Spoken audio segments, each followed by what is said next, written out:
প্রায় প্রতিটি বাঙালি পরিবারে একটা ভ্রান্ত ধারণা আছে কাঁচকলা খেলে পায়খানা স্বাভাবিক হয় না বা প্রচুর আয়রন আছে। দুটোর কোনোটাই সঠিক নয়।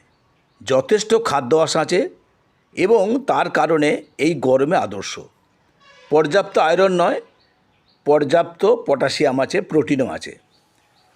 গরমে হজমের সমস্যা বা কোষ্ঠকাঠিন্য কিংবা ডায়রিয়ার সমস্যা লেগেই থাকে।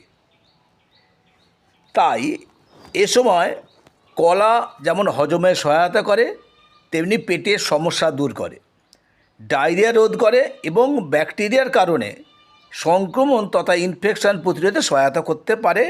এর জন্যই কিন্তু এটা গরমে আদর্শ। এর সামগ্রিক উপকারগুলো আমরা জেনে নেব।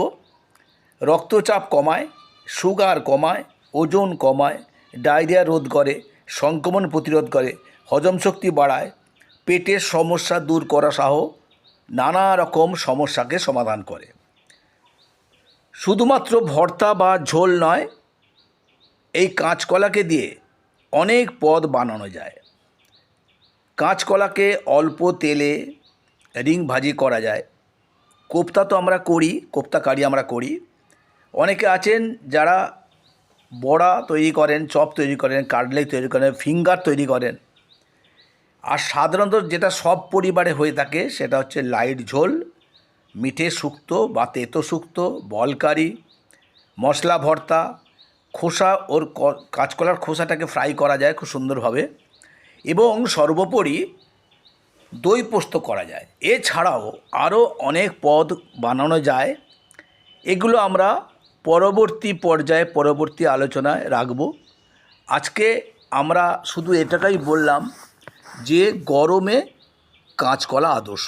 তাই কাঁচকলা দিয়ে আমরা যে এখন মাছ রান্না করছি, এটা কাঁচকলা বা পটল, ঝিঙে ইত্যাদি দিয়ে লাইট ঝোল করলে এটা খুবই এ সময় হজমকারক এবং পেটের সমস্যা দূর করতে খুবই কার্যকর, এবং সর্বোপরি আমরা ভালো থাকতে পারবো। আজকে কাঁচকলা নিয়ে আলোচনা এখানেই শেষ করলাম। চ্যানেলটা সাবস্ক্রাইব করে আমাদের সঙ্গে থাকুন, প্রতিটা পর্বে থাকুন, দেখতে থাকুন এবং সুস্থ থাকুন। আপনাদের সুস্থতা কামনা করে আজকে এখানেই শেষ করলাম।